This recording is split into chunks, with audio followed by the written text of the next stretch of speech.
na ensam de ene obi eboro so papa se ekwan bi wo ho no mu ameritia wa bi mu no yebetimi ede amantam dollar no mekai omapenda da akofo 2000 prior to 2000 election asema no kan se ye ba be mantam seed no abo dollar ni mu a entimi enko enya no na eba ne sei ahoma de be mantam no ne bi ni ho ana se adwene na ede mantam no ene ni ho ye ensem bi ebedi ho komo na no pemidi edana say amplify on behalf of the production team led by Wabek Kofi Ampedu yemo akwaba na yebedi nkomo na ansa na nkomo ne bedie no me wo Greater Accra regional organizer the Emma the National Democratic Congress NDC ora Anthony Lupenu ne nipa ndoro na de 2020 sa very astute in politics yene be di nkomo ne hwɛ ne mu sɛ bono region sise mintimi hu sɛ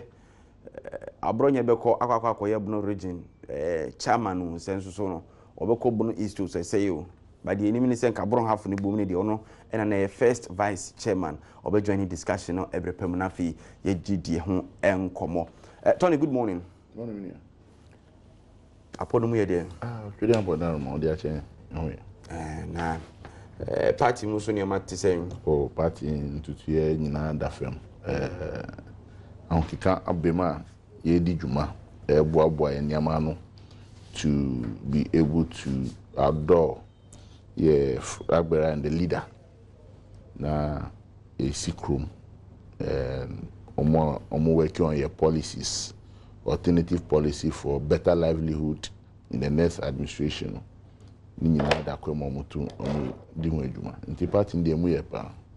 All right. Quick one. Now say na kania hon say munzi money bebree pa, but it seems as say for the past 2 days as I stable kakra and I mean say wo baby our situation it here.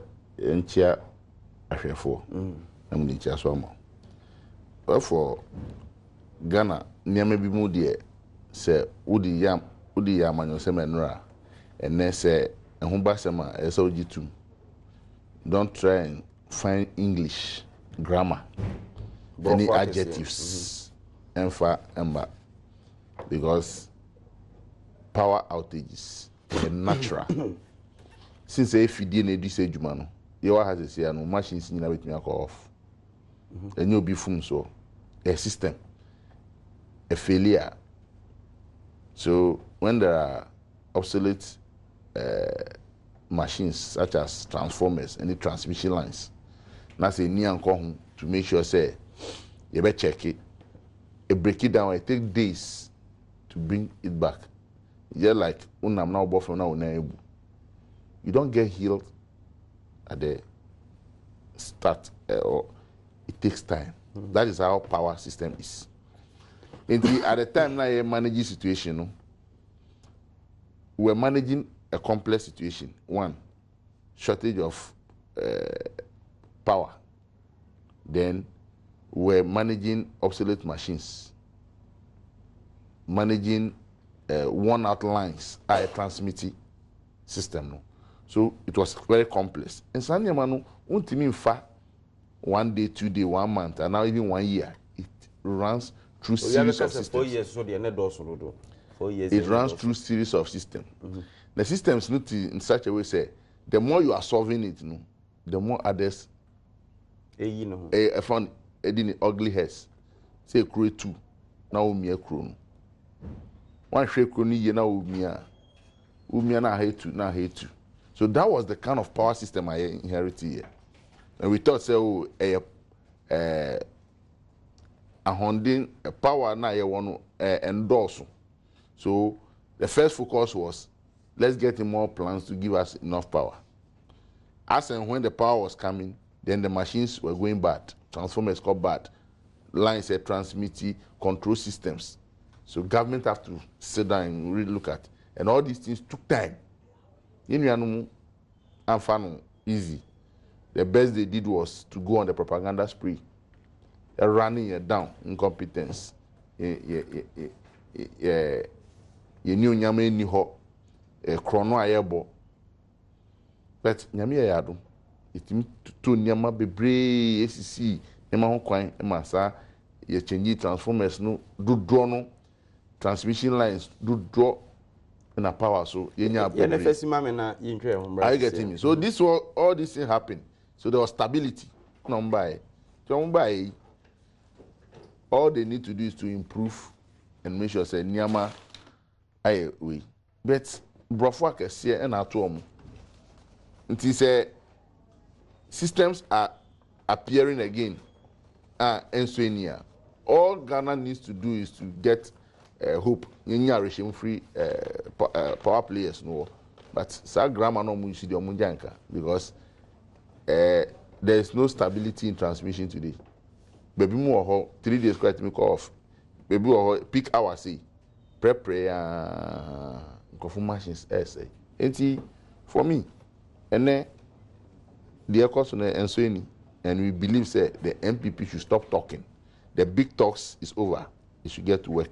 All right. Do action. Yetwa homra na yemfa nkomo na kasa efa dollar ho a ene da yepono so no yemfa enhihye so sabe kwambafo abronye a wo first vice chairman de ema broniafo mantam no ne bru is nyina ya ka bom na okobron region as the regional chairman no ye ne no aba be mana kwa aba na fe yedi enkomo no yetwa homra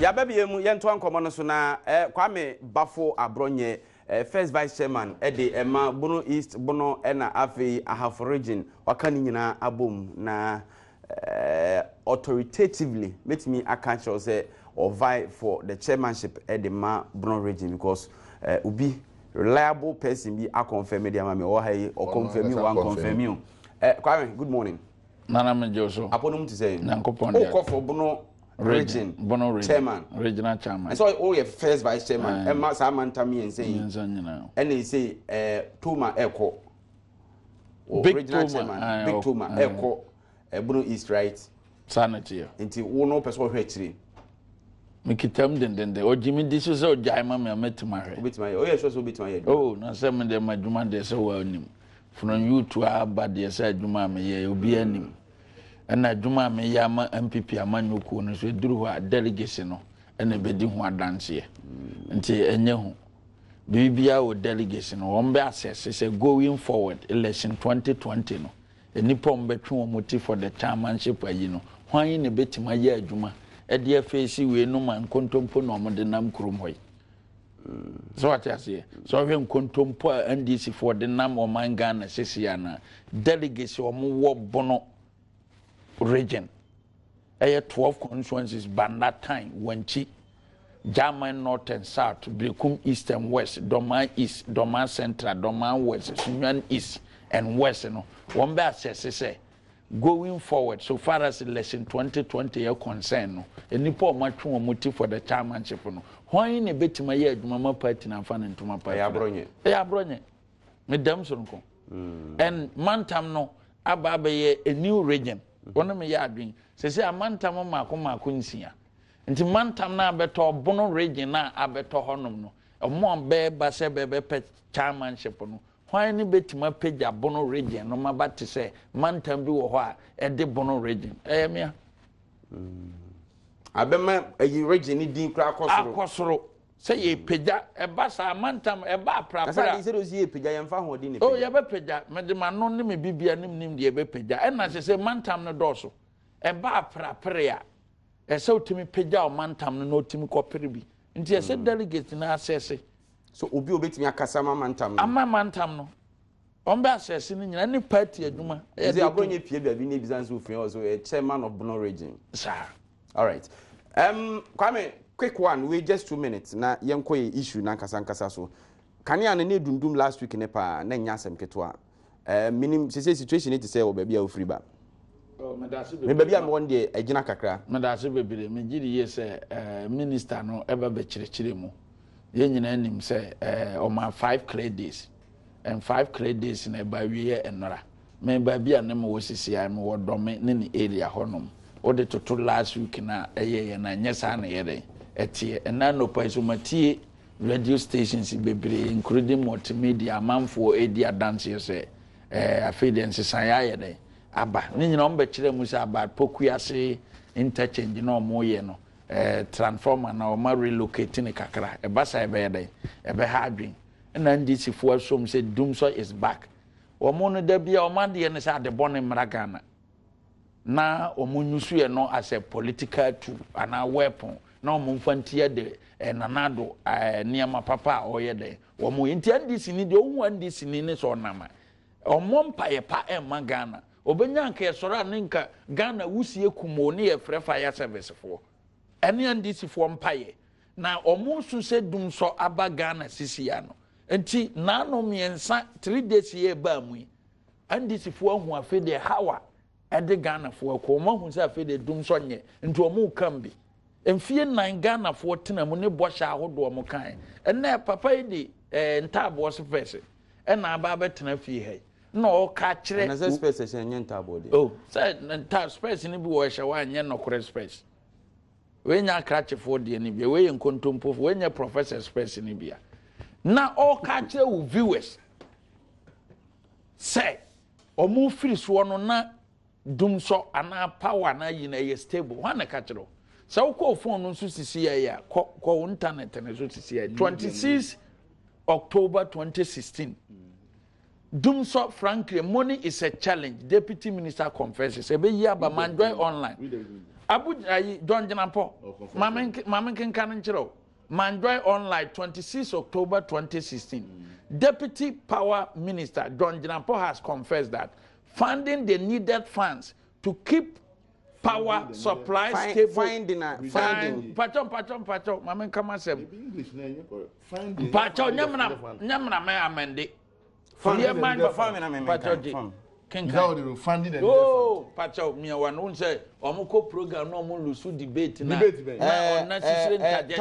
Tony Mamenkai, also Deputy Power Minister John Jinapo has confessed that finding the needed funds to keep power supply stable has remained a challenge. Let me go. Still, you are still interjecting. Keep quiet.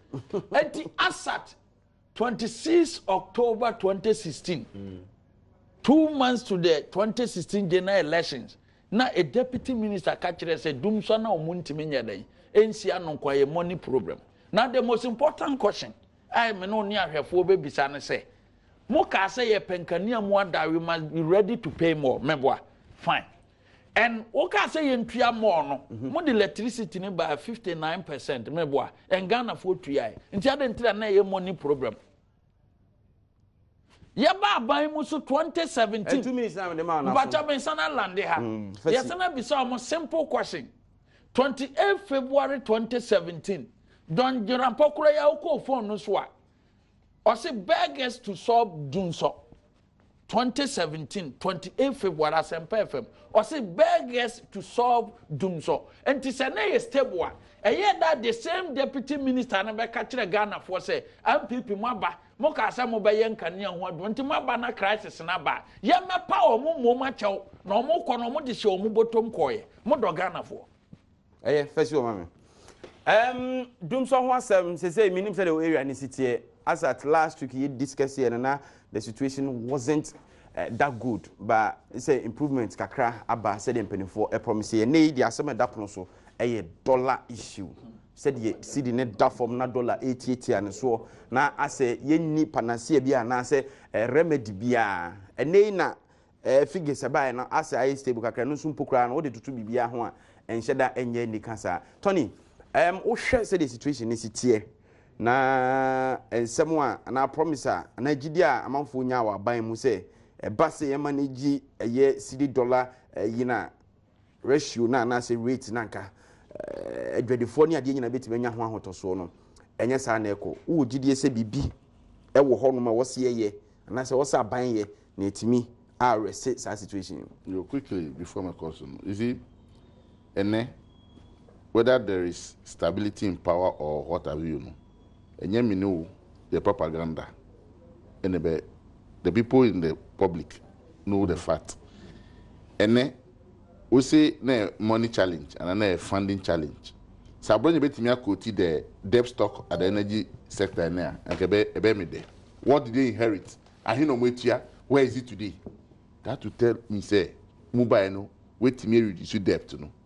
You are compiling debt, you are ballooning debt ego honum We are here talking about. So for me, and now tell me say struggling and producing. Do you know? Unimana. I'm not here to answer you. When I get the opportunity, I'll respond to what. And for me, a punsuno, me the better answer. Oh, I want you to answer because you have no fact. You have inherited a stable power system and you are mismanaging, you are compiling debt and you don't want to accept. So for me, I'll leave it as such. Meaning, Ghana, Sikasem, Baumia, a chair say, Ono kita, you are seeing Yansen in a saw the real depreciation. Nti obo pro maimu lectures ahodo a chere Ghana for oni de nyanso onwo se omunya tumi a de obeye to reduce the depreciation from 4 cedis to its minimal level. The tumi a shomunsa 2 years air counting, and this is where we have reached. And I pay me checking interbank Bank of Ghana forest rating quote 5.1, 5.2 as selling and buying.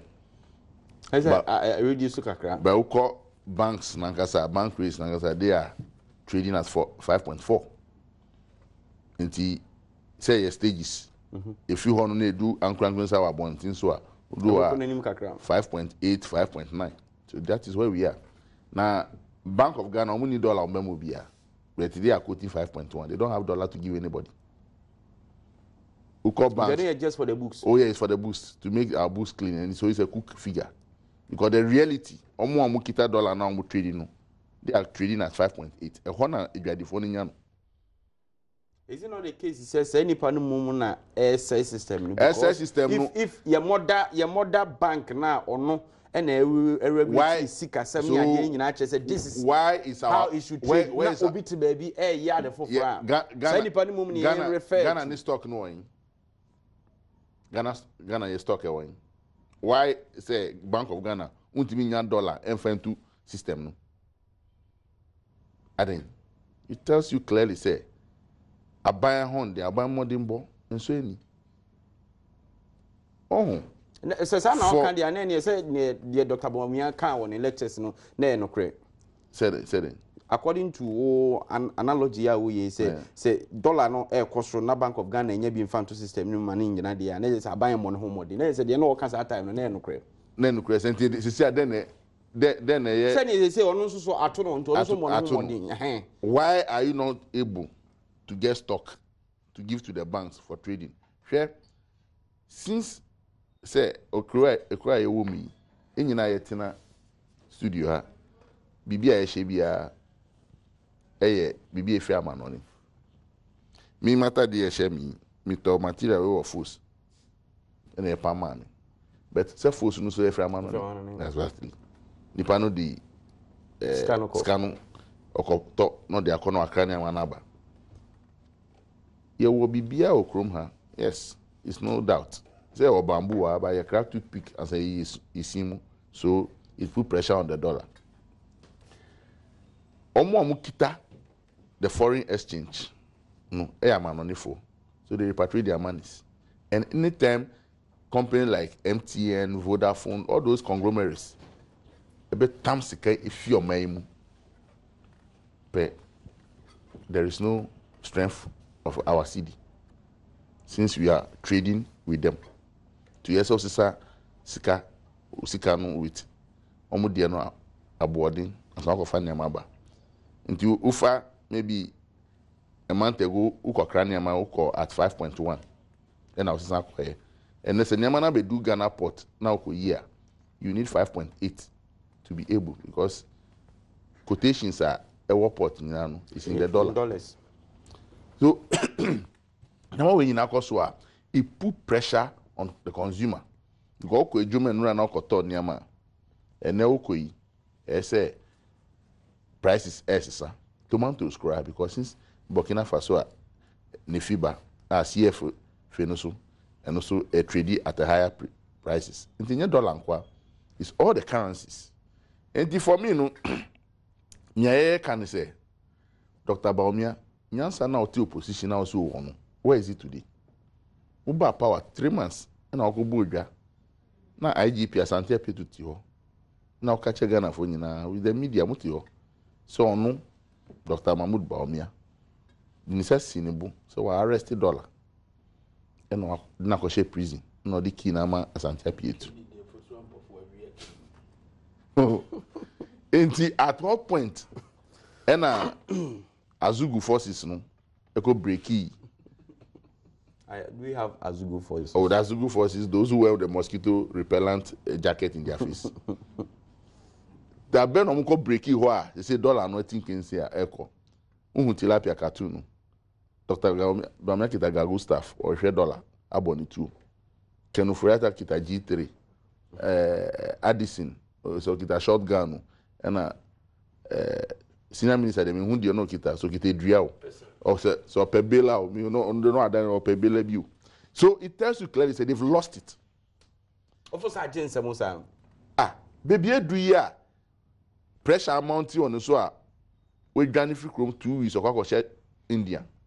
So Exim Bank then ofo se man penia bi dey kire dwane. Oh massa pressure is it not a government assignment no government assignment be when you say sir we now okono a deputy minister of finance can even go and do that pressure into no oko me say summit no makono udu hono mu a man who do aba hono ebi mu directors of their institutions and they hono they have a whole vice president of a nation whose job is to manage our economic situation going to sit there. Of course, yes, because say a director of finance from a country sitting in that this thing. Now a vice president of Ghana. It's presupposed to he's so serious. Some importance to whatever is going on there. Those advanced countries who told you they don't attach importance to what they are doing over there. They send deputy ministers, deputy directors. Now a vice president. As is 25 convoy. Can I see Kanoma Kotina? 2 weeks. Okay, then. Some countries came there with only 3-4 people. They know how to manage their currency. Eti enya no nehia. Nyehia ne se baumia tina kron ha. Ma yenya rehim. Enya propaganda. Wona wo see the propaganda manage depreciation. What are you using to manage the depreciation today? A man who don't omu advancing in development. They don't calculate GDP again. They calculate GNP.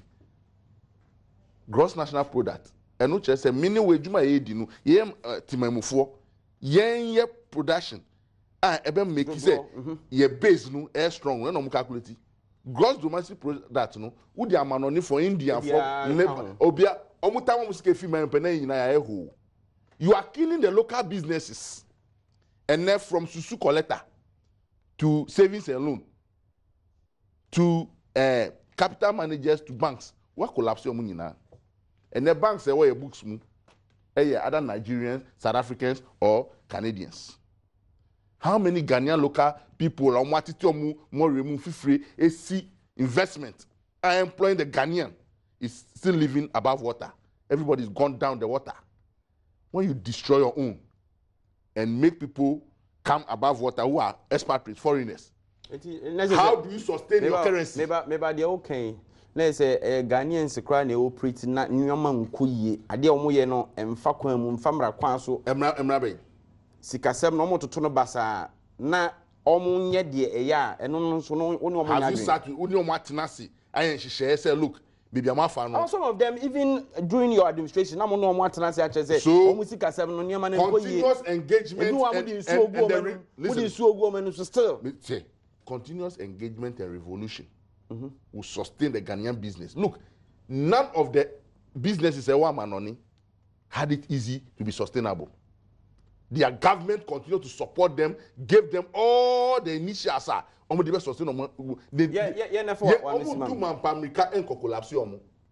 Go and read all the businesses, Silver Star, sustaining in all the developed countries. kohwe omo track record risk omo take year system omo komu a omo banks sustain omo ejina why are we not doing it mesa ba so na fe wa ba be mayen solutions no mate say former president John Dramani Mahama Kra so just say senchi kra nke betimi anke aban hwe na onye bi no frɛ nkrofo mbabo no any other solutions bia from the NDC's camp no be for Professor Diama the current economic management team yetwe homra ye ba abronye so de ne de beto aso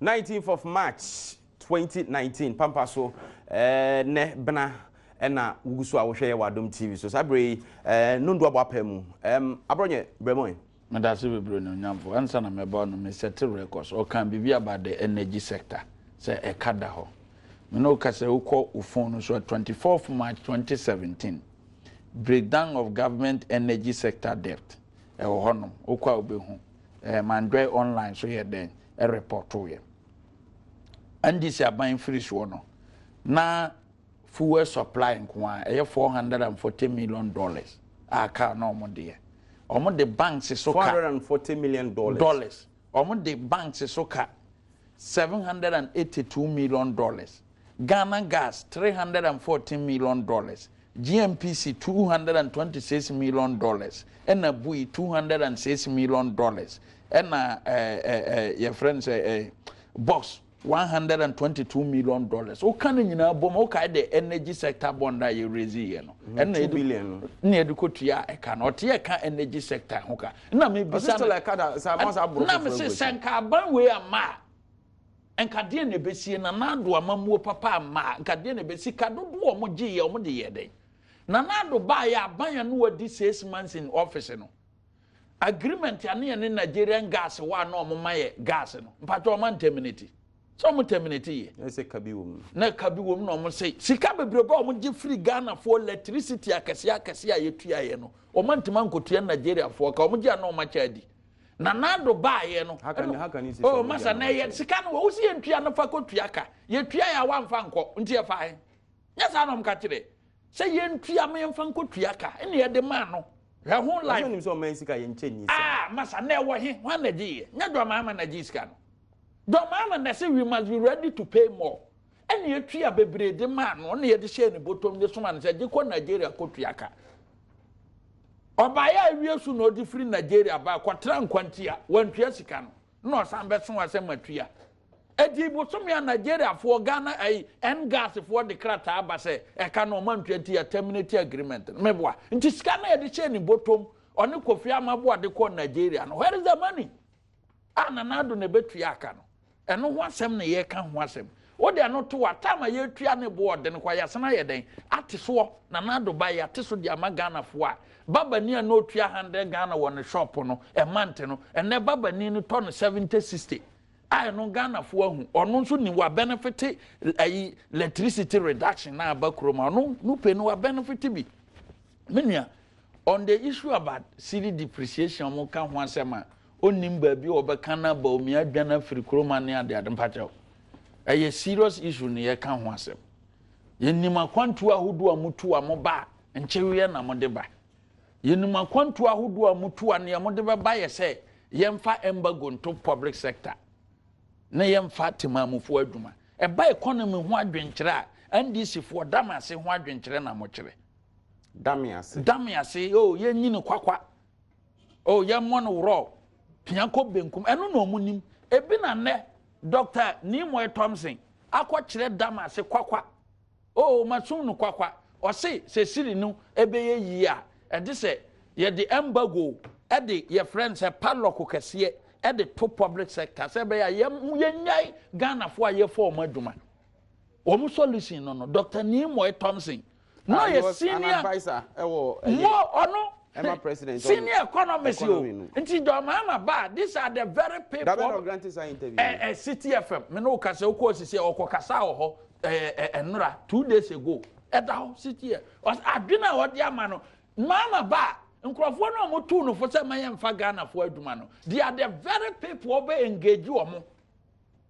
Can you speak to the issue and stop the veering? What you say enti ba omia kwa okọ ho no no a serious business and not the call ho ye nyina nim su comprove e bi onim ye ndi me no de minimum politics the madu yendi ni mpatamu nsuo problem e wo yendi no the past your friend said 12 years epe we asie no wo mo nante akọ te se bia firi akọ dodoa na omo kwa ebia fie ba ko jerrycan be se aduasa na wabu ansa 1 month watimasa na ye de akọ omo won nsuo problem pa yendi kuro na da ho no enye kuro keto ye kuro pon ba mi akọ awakọ no eye deal o makọ ya aso edi akọ bofo ma ye se ombenya nsuo ama nsuo afuro wo kuro ma ayeyie enya dollar no odwane no what you say odwane dollar forward me no ka say ne edi ahwede ba kuro ma no ona de once na bai ahwede ne edi ba fia once pobre gusu nyina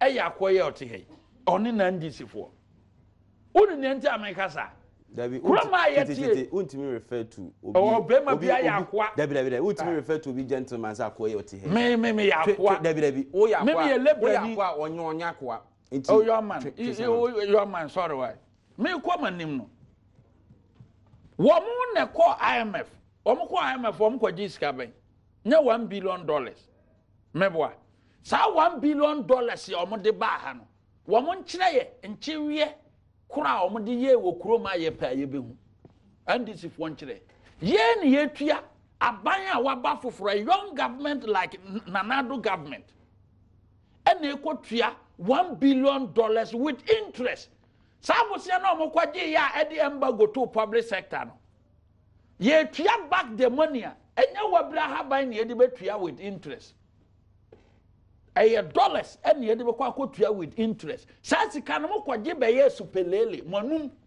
agana fo anya so mfaso mo kwaje $1 billion ye punishment on the Ghanaian youth mo kwaje be punish Ghana mabunu and then anado aba sa $1 billion no wan kotua Ghana de wiase nyina on be blacklist ye ukwa ba bi o mu hwe yanim obosom am kofa ba kroma no no akonedi bosom am de ba Ghana jai hokoe no enti sa bosom na esese yi firi ho ne nya numonyam wa amam foforo so no ye tuaka na hwe abanya wa ba foforo na wo kwafo $1 billion with interest akotua carbon je na o man ni sidi ni be ya me bisa we a simple thing je na o man sidi ni be nti say sidi na yes and what they say ndi woman akwaje bosia bana me bisa simple question say $1 billion yes say ye tua Ghana fo anya so mfaso no Ghana fo mo hwe Adom TV $1 billion no mo kwaje ba ya emfie miensa yamfa Ghana fo aduma no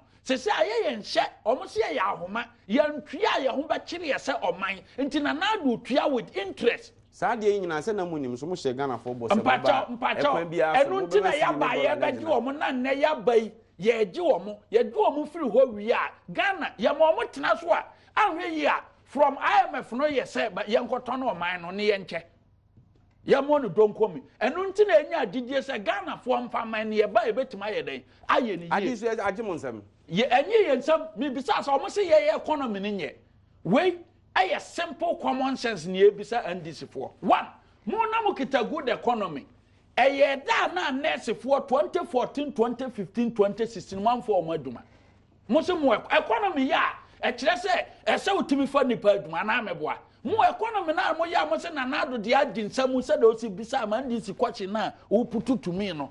How can you say this question? General question Ghana for. General question Ghana. And me enemy by brofo kesi amokan.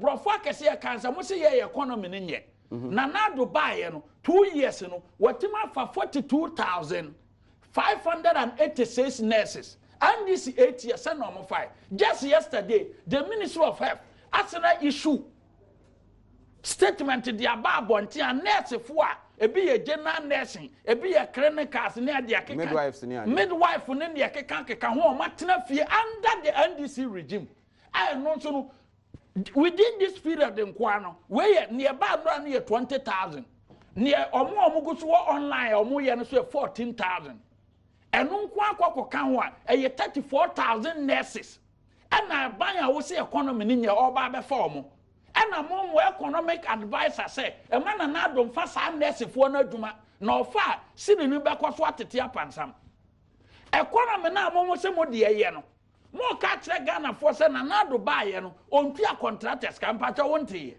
wonte so mo ka na mo na mo kita good economy dia we ye P2 question aye bisa mo say mo ye se krama no da semina ho mo se na mo kita sika ada na mantua contractors ne ka ye bisa mo wo da sika ho na wontua contractors ka mo kita good economy mo ntua contractors ka na ye super incompetent na do baye rules and highways minister a press conference say a car ye beto ye wo road sector honom no ye tua mu 65%. What is a road contractors about be deny monso mo say ye ntua omoka na mo kita skada na man tua omoka o de no to honoma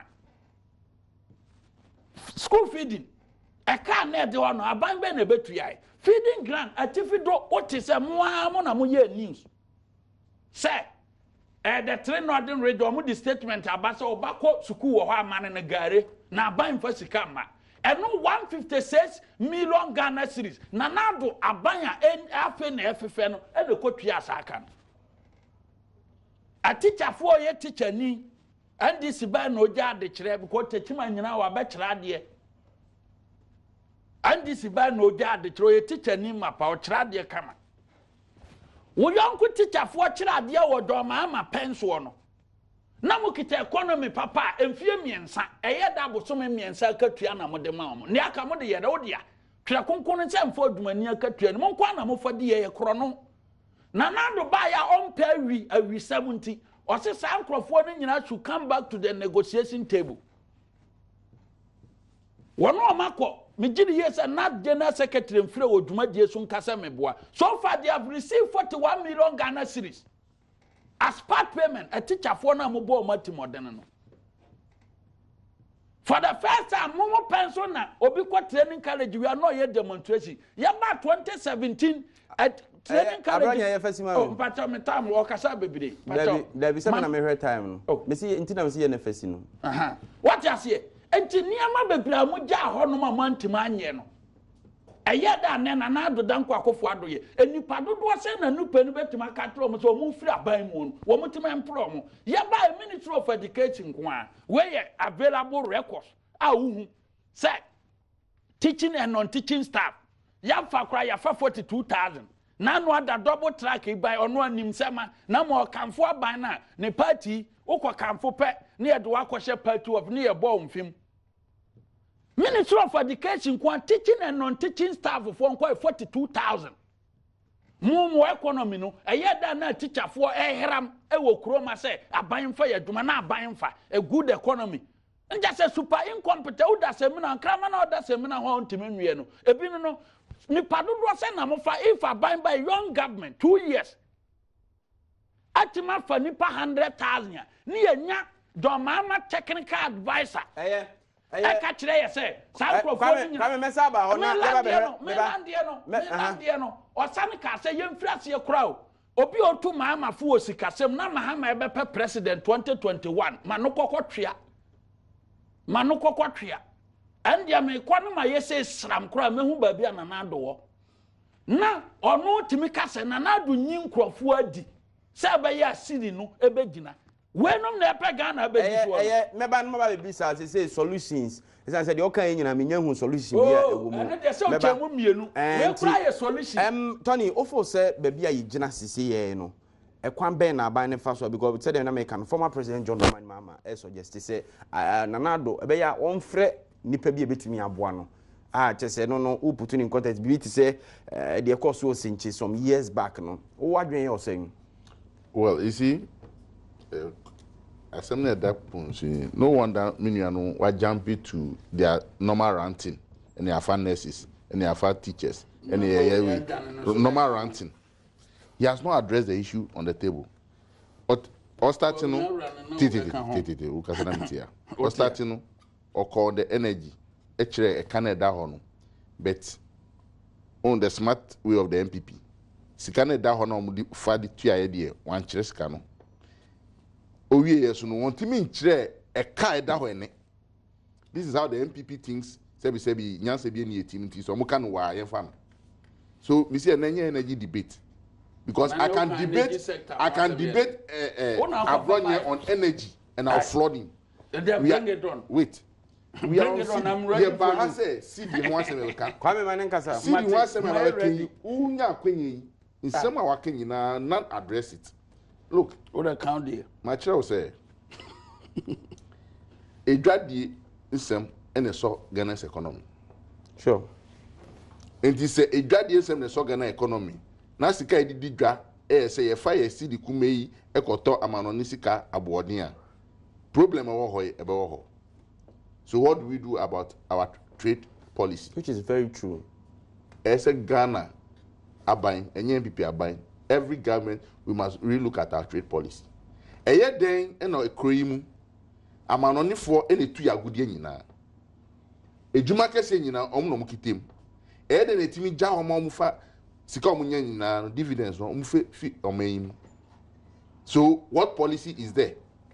It is abine. Enti mi anfa ni ankosa our policy no ho say me amano me American ni me wosika mabawo man mabeji concession me tu agudie maye bibia me nya sika matam ni nefi krowe mu na usa be sisa u cedi e dey asan me dollars or be to gold ornaments asa ba okuma be to manfo when you have this it tells you all successive government have not thought through this policy and who are the people running these policies? Being school. So there's a whole lot of disservice to the Ghanaian. So until say are buying in Abetinasi, government and all stakeholders Abetinasi share all these things no. And then Ghana away business Kesenyina is run by other Lebanese or an Indian. Omu and omu warehouse in Yama. Wholesales in Omu dear. Any ekoto na be retailing any tabletop. Even in this country, they trade in dollars. Go to the big wholesalers. Omu trade in dollar. Omu use no matter scan in Africa. So when this continues, how do you have a base? Your vote at the Ghana Bank of Ghana will always be less. And your rhetorics and your casa. I said this thing has been there. And I'm saying all successive government, we've all not try to look at conscious effort. Yes. So lip service no. So our you running a country no in the hands of the foreigners still. So we are still in the slavery mood. You fa hunde no entintim ye. And then MPP say one district one factory. Factory who do I see almost musi dey na timemu for there. Dey na Ghana fu there. Is that a Chinese, a Lebanese or an Indian who has brought money and when Ghana ni bakumenu fronti so some timi succeed and we production crap at the end of the day it is going back. They are going to bring foreign raw products. May I announce my phone lines 0302-221-701, 221-702, 221-703, 221-704. We'll be to friend now join the discussions. Turn it to us. So they are going to still do what? No more importing raw material. No more finishing. No more tom. No more for music if you're mine. So where would the base be? 80 for me, Abronya is not about coming to run down Nimoy Thompson. So when T full interview now, don't run the man down because he was spot on step by step. Baby, I will fan try. Is it true? So see, what was the basis of that comment? What am I saying? I said good morning. You are justifying what he said. Now I want him to say. You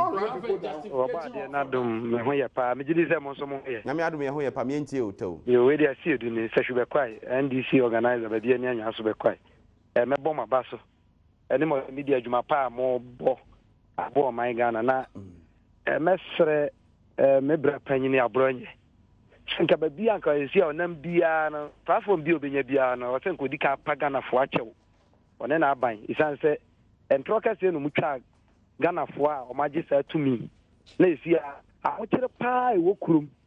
Na ko gina ba bia enne ya ye ka se nyane fo na private nurses fo na musu a over 5,000 students omunya posting.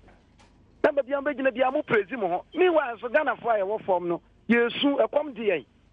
Ghana scanner see ato apia omo moto go nyina e3 enti sabe anya ayoro hosem. All right. Medasi P Richard to asoma me. Rich. Na na ji. O ka se friend. I'm a free Malam, Accra. Richard Mamintio. Kakra the person I can say. Nana, na yenim say MPP aban say or sanitize system no clear financial institutions so omonye papa. Ama system na gina time one men's good any financial institutions no egusu ye adwuma no. Na Ghana dollar ni gina ho. Say what saki o mu na wie no. Then ye hu sisi a. Men's good nko for omo outside and need sika ba ebe investment. Who said in Uncle Baby?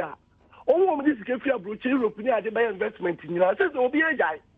It is say, you know, a Minister of Finance, on one can mess our course or system. Oh, I can't put music in so it's you. Stop. All right, let us say, Eddie so Ahman, Eddie to us, mamma. Eddie. All right, Eddie, Okasafri. Hello, Mikasafri Hachu. Hachu, Yintio. Good morning, Honorable. Good morning. In the question of why you mom will get sometimes you see, and be home more as a minor, your fun will be politics. But why don't you look at it from holistic development? Then she idea how or minor Ghana Sikasem. You know, Cassis see, you catch $1 to 2 years, any dollar. Sika 7 anomanomana and you see the baby can we do so with TV so and the idea to 1 young person party where you see and then any policy direction on mine and Casadia maximum and then any policy direction on mine their major for more minimum the DBA baby jama politicians about the TV so I can cut your movie cake and movie solution I would be fixed or moon. No, because you know, we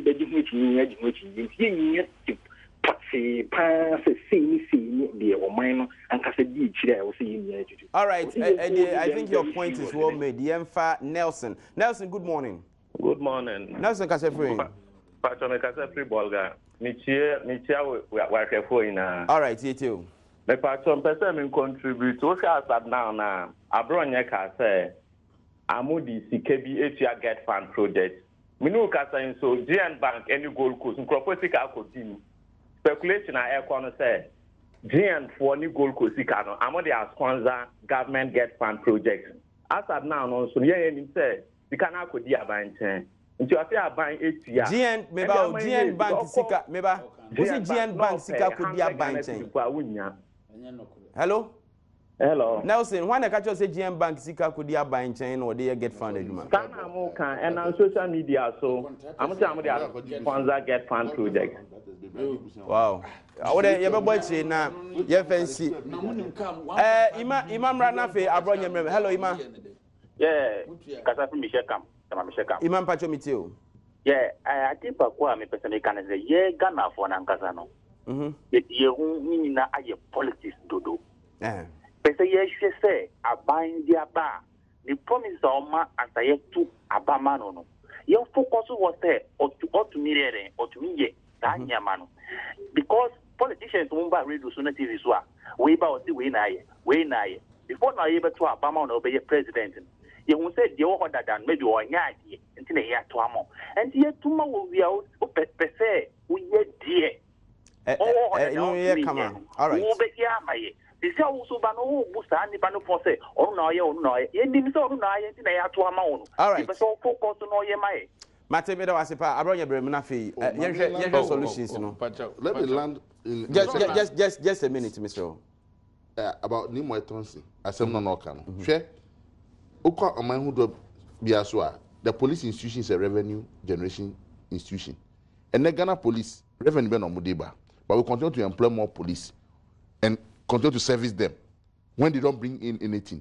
And in Germany say, if you don't transform the institution, they bring something to be bringing, and yet that's significant. But I know say police I'm telling you, charges everywhere go to South Africa, the police rake in a lot of revenue, and that's what you use to service them. Because ticket and that police ni that service, if it's not transformed to be a revenue generating point, to give more money to government, and you continue to employ more people, I not putting pressure on your payroll, and would the city not be depreciated? So transform the institutions. The health sector is a revenue base. Revenue in the free health sector.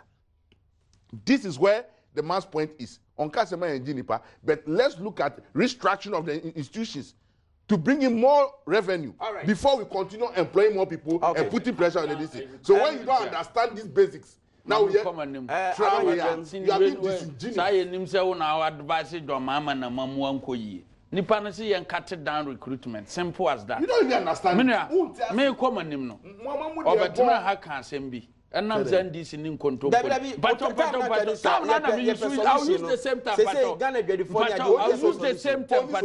I'll use the same thing. Maybe you should the same time now. Say, but me Google microfinance near the other. Metro so call phone so. Ube say Bank of Ghana revoked 70 microfinances and then DC. Because almost say, Omuno Motanasi, Assembly no come revoke we. No more discount amount. One more pencil, Dr. Kofi Wampa. And only a friend is a Mogu Duma. Now coming back to the CD, you know, Yan him say Kroma away. Importation, a dear higher than a year. So what I say? And near my ye caravan, yen export near my baby, go the more best for near my baby, diacono. You get the foreign currency into the system. And also IMF report to Omodema 2017-2018 now. One more catcher say, your concentration no. Your concentration no you know agriculture. Menuka say so far 2016 State of the Nation address read by Don Dramani Mahama. And towards in Kwa move Crafty Burkina Faso $150 million. Abro, wouldn't said the last 2 years and a young crab bro Amfriaman on Yama and another Dankwa of one last year and young mo into Yadi. Tomatoes. What you see? And Tinamino can such as a government of Ghana and be disciplined. I'm not disciplined. Government of Ghana. What you see? Government of Ghana at Nasia. Menoka saw what the three northern region was as a part of Hono. Under Kofo regime, ye call Brazil government will $525 million. Say Pualugu Dam no. Ye babe ya dam no ebeketa for the three northern region. Near the BIA power. Irrigation be free mwaba. Yetimi ye Pualugu Dam na. Ebama emu right importation ya yekra bebrebe kroma Swati. Na yensidi na nya hodene. And this ba mu the year 2009. Woman say $525 million in for Pualugu Dam. Yamfankoye Eastern Corridor Road. Woman fanyo. And no na home for the copy mu kwan so ama. Now the government of Ghana under Nana Dankwa Akufo-Addo. Woman go back to revise the Pualugu Dam at the cost of $700 million. Etienya yes I we say per mu a ye kraba krom hanom is close to $1 billion. What you see? Enti yetimi ye Pualugu Dam no na asase won everything na mpacho entimi moa eba ma ye nsiri no atima ye den how soon eba so Tony how soon na wo mo buy no mo dwene Ghana fo nse ye kramo say mo na 2 minutes kwa mo say because ye dik under MPP ne ekodi size kan by na NDC ba 209 omo frɛ no by basashi ade fo na no ko fo no so se obe won say $700 million for Pualugu Dam ye ba be ya a omo start ya ye bibia we on ba start here and 2019 budget Pualugu Dam one same ye day ewo a man for her say mo ye kra because ye nsika nyina kra mo e de bakrom han what you say one day ye dey assassin one DC party office munya sika no mo ko hand down $20 million original organizer de ma NDC na fe incoming regional chairman e de ma bono region mo mo address no do ma mo address incoming regional chairman de ma bono region na mo say do ma beba ne yem fa nipa aduma say ni mo Thompson kan ye de ye hia omo o say ye cut down recruitment production team no what be Kofi Abedi dey dey